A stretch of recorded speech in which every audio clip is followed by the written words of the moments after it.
WWE is planning more returns, some massive returns. Some new signings have been confirmed. Some are rumored. We're going to talk about all of that and so much more. As always, if you guys want more videos like this, go ahead and click subscribe.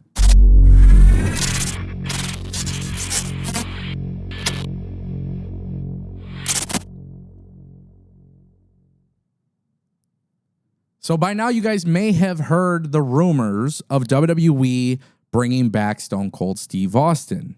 Now, this is something that was reported by WrestleVotes just the other day.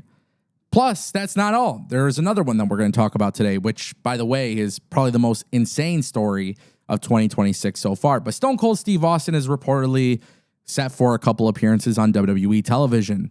Now, this is really interesting considering Logan Paul, he did his vlog, and he was talking to Paul Heyman, and he asked Paul Heyman, hey, who were you talking to on the phone?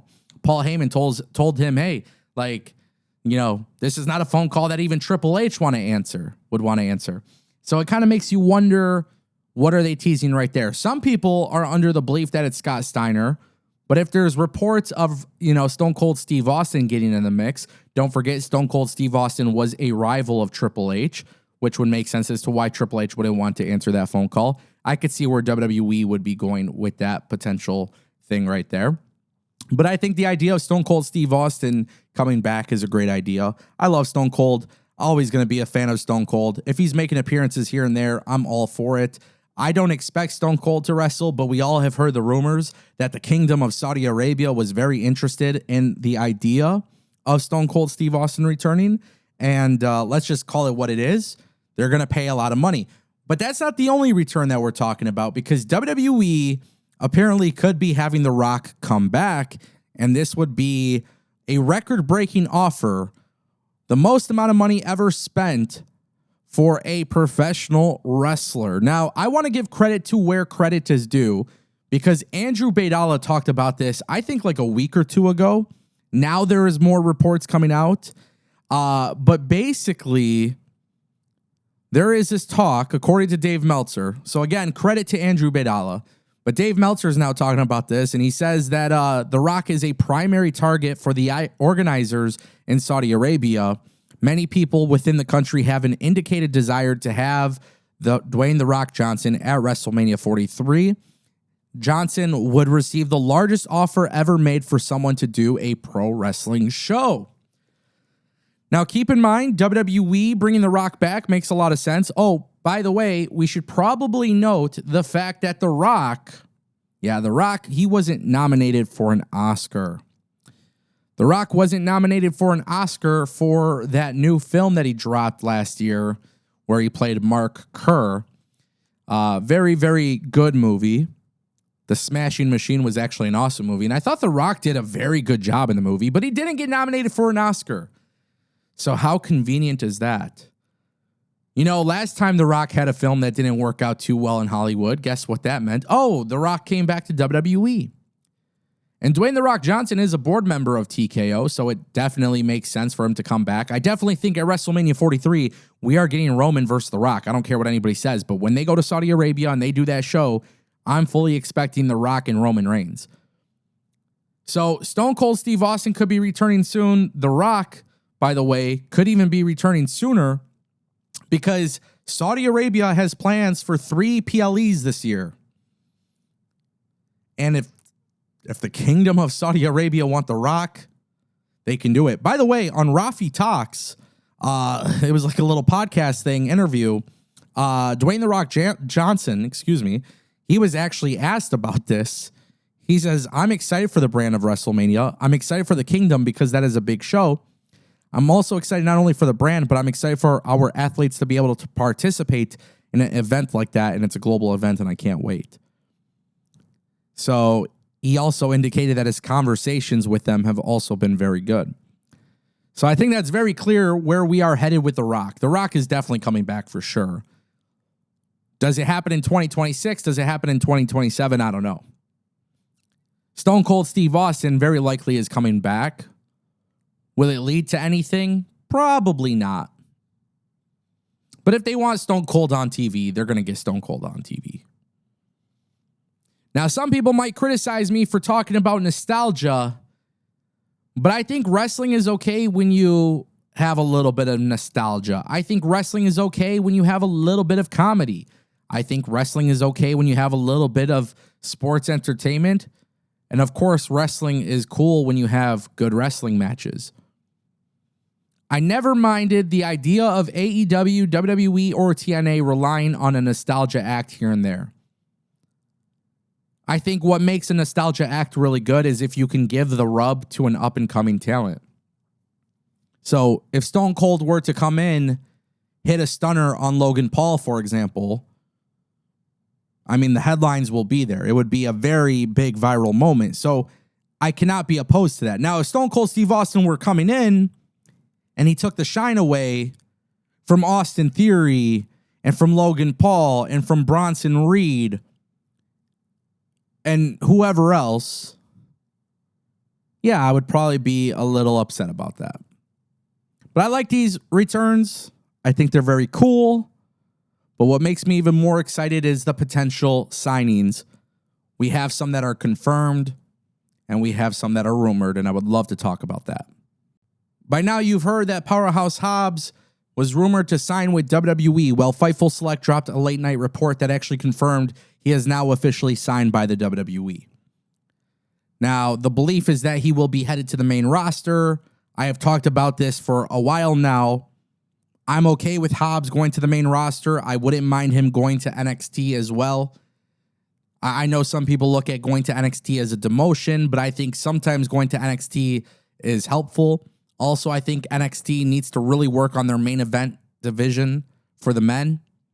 I think since 2024, I've been complaining about that. I think at times it gets better, and then at times it's bad. And right now, Hobbs would be a great addition to the main event scene in NXT. However, the rumor is Powerhouse Hobbs could very well be making his debut at the Royal Rumble. The belief is that he'll also probably be part of SmackDown. I'm not opposed to this. I'm not against this. I'm a huge fan of Hobbs. I'm glad to hear that Hobbs has officially signed. Now, this week, we also heard the news that Evil is potentially leaving New Japan Pro Wrestling for WWE. Now, for whatever reason, I don't know what it is about Tony Khan potentially bringing in Evil, but he doesn't want him. It doesn't sound like he had any interest in bringing in Evil. Now, WWE is apparently bringing him in, according to Dave Meltzer. I'm curious about that. I don't know whether he's bound for the main roster for NXT or whatever it may be. Now, for those who don't know, Evil's real name is Takaki Watanabe. I believe I'm pronouncing that correctly. Obviously, I'm not from Japan, so perhaps maybe I have mispronounced it. And in the case that I have, I do apologize for that. But Evil debuted in New Japan Pro Wrestling in 2011. He worked for Ring of Honor at some point. He worked for GFW. I mean, we've seen him do a lot of stuff, tag team, single stuff. I mean, we all kind of know who Evil is when it comes to what he's done in professional wrestling and, of course, within New Japan. Now, the guy is 38 years old. I don't know what his future looks like in WWE. I don't know how long WWE, would sign him to a contract. Would they put him on SmackDown? Would they put him on Raw? I know at some point there was rumors of him being in a relationship with Io Sky. I can't say for sure if they're married or not. I don't know if that is true either, but they may be married. So if they do bring him in, they would obviously put him on the brand where Io is prominently featured, which I feel like she's been working a lot of Raw and SmackDown because of the women's tag team stuff, but I would mostly consider her a Raw star, so maybe he would go to Raw. But I like it. I like the idea of introducing new talent. Isn't it funny how we're talking about new signings? And just a month ago, Dave Meltzer was talking about how WWE was not going to be signing talent from AEW or New Japan. And then sure enough, WWE is now signing talent from New Japan or AEW. So I think Evil would be a great addition, honestly, to WWE. He's not going to be a world champion or anything like that. I can't see that happening, but I could see them bringing him in, being part of the mid-card. I think WWE bringing in more international talent, by the way, is a great thing. I think there should be an influence from talent coming in from Japan, coming in from the Lucha Libre, from Mexico. I think having talent from all over the world is a great thing. I like to see WWE go outside of, just the United States. I know for international talent, it's not always easy getting over in America. But I think if you look at Penta's a great example of taking a talent from Mexico who, came to AEW and did some really cool stuff in AEW. But before AEW, Penta was really cool in TNA.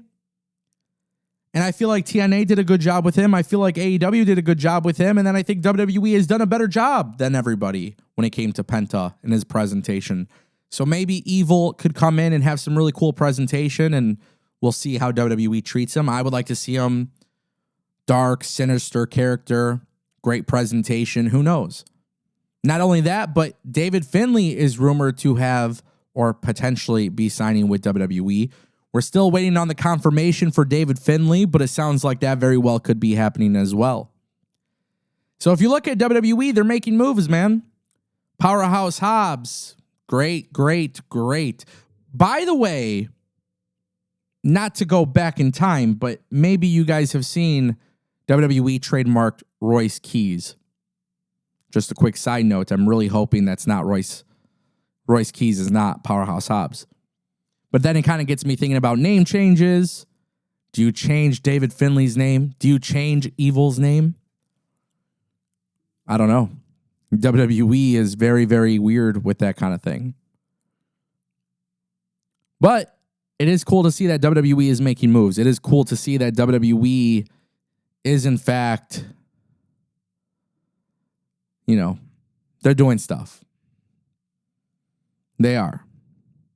It's cool to see WWE bringing in talent. I've said this so many times. It is good for AEW. It is good for WWE. It is good for TNA to have talent shuffle around throughout companies. It gives you fresh matchups. You get to see what another promoter could potentially do. I think that is a very good thing. Speaking of talent shuffling around through companies, I would like to talk to you guys about an update regarding Tomasso Ciampa. We've all kind of been wondering what's next for him. We saw his post on Instagram. We know he's departing WWE. Dave Meltzer is now reporting that Ciampa is eyeing a possible move to New Japan Pro Wrestling. He says there is talks of him trying to go into New Japan. So that would be pretty cool. I think Ciampa going to New Japan would be awesome. Now, just the other day, Tomasso Ciampa actually trademarked the Psycho King and Psycho Killer, which I think is an indication that he is going to try to be a very violent heel after his WWE departure. Let's be real about Tomasso Ciampa. We can't sit here and act like his WWE career was a failure. That's not something I'm going to do. I think Ciampa had a great WWE career. But he was a WWE mid-carder. And so he pretty much accomplished everything that I think is possible for where he's at in his career and what he did in WWE. So going to New Japan is a cool idea. I like the idea of Ciampa going to New Japan. I actually really like the idea of Ciampa going to New Japan and possibly winning the IWGP Heavyweight Championship. Especially with a new character. If he's the Psycho Killer, I would be down to see what this could look like. I would be down to see what Ciampa could look like running New Japan. Having some appearances in AEW. AEW has been handing out these dual contracts. I actually like them. I've been praising them a lot in recent months. I like the idea of Ciampa going to New Japan and then having a dual contract where from time to time we'll see him in AEW television. So this is why people leaving companies and going to other companies is a cool thing, because Ciampa hit his ceiling in WWE. Ciampa did everything that he could in WWE.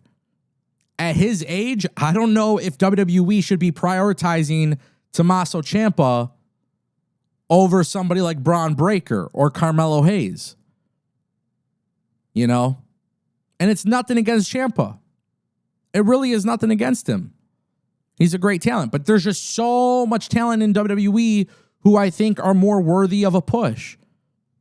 But when Ciampa goes to New Japan, a company that I feel like has been struggling in the last 2 years, they're losing a lot of talent to AEW. Man, you bring in a guy like Ciampa, you give him the ball to run with it, you might get some really insane results. And the best thing about Ciampa is he's great at character work, but even more than that, he is a killer in the ring. So Tomasso Ciampa going into New Japan Pro Wrestling would be a phenomenal thing for professional wrestling. And you never know. What about Johnny Gargano? I might be wrong here, but I do feel as if maybe Johnny Gargano is a WWE lifer. But he has that history with Ciampa. If there's ever a time where Johnny Gargano truly wants to leave WWE, we could always get the reunion of DIY. But I think for Ciampa, what's best for his career, and listen, this is just from a fan perspective, but I think what is best for Ciampa is to take a chance on yourself. I feel like Ciampa's much closer to the end of his career than the beginning of his career. He's a veteran. He ain't getting any younger. So this is literally perfect timing. And I'm fascinated about that idea of him taking a chance on himself. And I think there's just so many cool matchups that we could see with him in a singles role outside of the WWE bubble. His heel run in NXT was so good that if we got anything like that in New Japan or AEW, I think Ciampa will be great. So why not? Literally, why not? Now, maybe you remember in 2024, I was making content about WWE wanting to push Sami Zayn into the World Championship picture. And for over 2 years now, I have talked about this regularly, that it could very well happen. And today we got some news about Sami Zayn that makes me believe WWE is still not finished with that possible idea. And I am very aware when I tweet about Sami Zayn potentially becoming a world champion, I'm aware that some people have turned on Sami Zayn, but I still think it is a good idea because you should freshen it up. He doesn't need a 2-year reign, but I would like to see a reign. Now, according to Sean Ross Sapp of Fightful, Sami Zayn was discussed and even tentatively planned for a world championship match ahead of WWE WrestleMania. These discussions took place throughout WWE's recent European tour, where Zayn was featured prominently in a top contender qualifier matches and made it to the finals. That's correct. We're going to see Sami Zayn in the Fatal 4-Way at Saturday night's main event this week. At one point, the Royal Rumble was floated as a potential event for the title shot, but sources have reiterated that the match was likely before WrestleMania. Now, with creative direction shifting in recent weeks, there is uncertainty around whether or not that plan is still in motion. Now, obviously, they have Royal Rumble. The winner of this Fatal 4-Way match could go on to the Royal Rumble and compete against Drew McIntyre. But I don't think WWE is going to do that. If WWE wants Sami Zayn at WrestleMania, they're going to have him win the Royal Rumble or the Elimination Chamber. So maybe Sami Zayn gets screwed on the Fatal 4-Way match. And then Sami doesn't have to verse Drew at the Royal Rumble, but Sami could win the Royal Rumble and go on to WrestleMania. I don't know. People are like, oh, that's not going to happen. Well, nobody thought Jey Uso was going to win the Royal Rumble. Nobody predicted it, and it happened. But Sami Zayn winning the Royal Rumble in Saudi Arabia would obviously be a very big deal, and it would gain a massive reaction. So I could very well see a possibility where Sami Zayn does, in fact, go to Elimination Chamber and possibly win that. But I think what we see Saturday will ultimately lead to the underdog story being told for Sami Zayn. And that's essentially what they have to do for Sami. It has to be the underdog story. It has to be the Bryan Danielson, the Daniel Bryan story, you know? I don't think it could be replicated by any means. I don't think Sami Zayn is an underdog like Daniel Bryan. But I do think Sami Zayn should be in the underdog story. Now, whether this is the start of it or not will be very interesting. Or does WWE do that for 2027 because WrestleMania will be in Riyadh, Saudi Arabia in 2027? Because that's a big possibility as well. So ultimately for Sami Zayn, I mean, this is a guy who should be rewarded for his hard work in WWE. Everything WWE asks out of this guy, he pretty much does. He's helped new talent come in. He's helped some of the other acts get over. He's a very reliable talent. Barely misses time, if any. He's qualified to be a world champion. And if that is a take that you don't necessarily like, I just want to know, why have you turned on Sami Zayn? The only thing about Sami Zayn that I would like to see different is I want to see him cut his damn hair, to be honest. Got to change your presentation just a little bit. But if Fightful is reporting that WWE has plans for him in a championship match, I'm happy with it. I'm fine with it. I'm good with it. If WWE doesn't choose to do that with Sami Zayn, if they choose not to give him a world title shot before he retires, like if they choose not to give him the ball to run with it at least once, I would be kind of upset. Nothing against Kofi Kingston, nothing against Daniel Bryan, nothing against CM Punk, nothing against Seth Rollins, Cody Rhodes, Drew McIntyre. Those are all former champions. They were all worthy of it. They all deserved it. But at the same time, too, it would be nice to see some fresh faces win the belt. And it would be nice to see something new, something different. And you can accomplish that with Sami Zayn. And now let's talk about TNA Impact. I want to give you guys a little breakdown of what we saw. If you follow me on X, I actually posted an article on X about TNA's rebound. I'm going to put the link in the description. I highly encourage you guys to read the article. I thought TNA really bounced back after their AMC debut. Now, two things that happened on the show that I really want to talk about is Trey Miguel and the system. So let's talk about Trey Miguel. Trey Miguel returned to TNA. How crazy is that? He left TNA, went to AEW, signed with AEW, quietly released within a week. There seems to be a lot of questions popping up on my shorts covering this. Some people think MJF is the reason why Trey Miguel is not in AEW. Quite frankly, MJF's wife used to date Trey Miguel. I don't think MJF is going to have a guy fired. I think that would be really stupid and petty. I don't know why wrestling fans can't seem to understand that people are professional at work. So I believe that that is an insult to MJF, and he has no responsibility to do with it. Now, reports have come out that WBD did not want Trey Miguel due to a series of tweets that he posted in 2020. They're calling this the Jay Briscoe situation all over again. Quite frankly, that's disturbing. Because why? Well, AMC Network is okay with Trey Miguel being on there. You know, the thing about cancel culture is people say cancel culture isn't real. It's just people being, you know, they have to be accountable for their actions. Trey Miguel posted some stupid stuff on social media years ago. Is there a path for forgiveness? Are those tweets truly identifying to who he is as a person? Because a lot of people have come out and they claim that those tweets don't define him. So should there be a path for forgiveness? I think so. He made a mistake. Is he truly sorry for it? It sounds like it. Jay Briscoe made a mistake. Was never given the option or the opportunity to show up on AEW television. Tony Khan tried. WBD wasn't willing to do it. And WBD apparently wasn't willing to do it with Trey Miguel.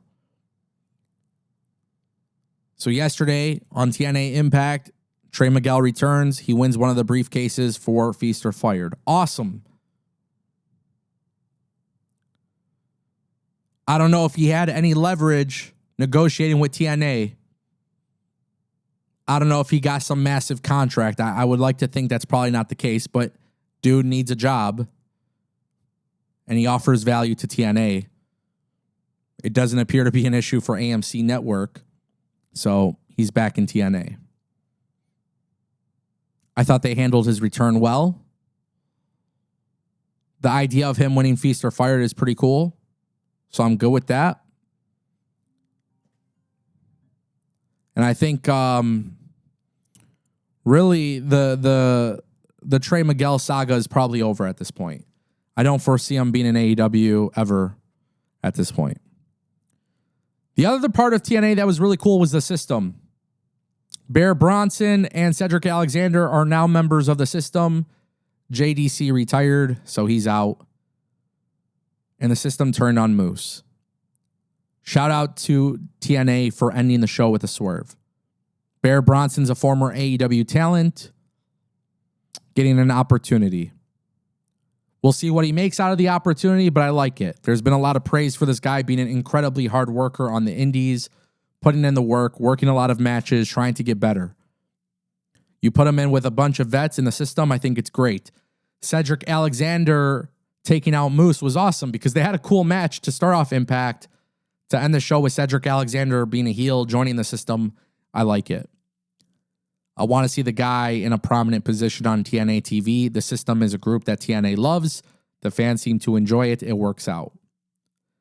So creatively, I think they have done a really good job last night compared to the first episode. The matches were great.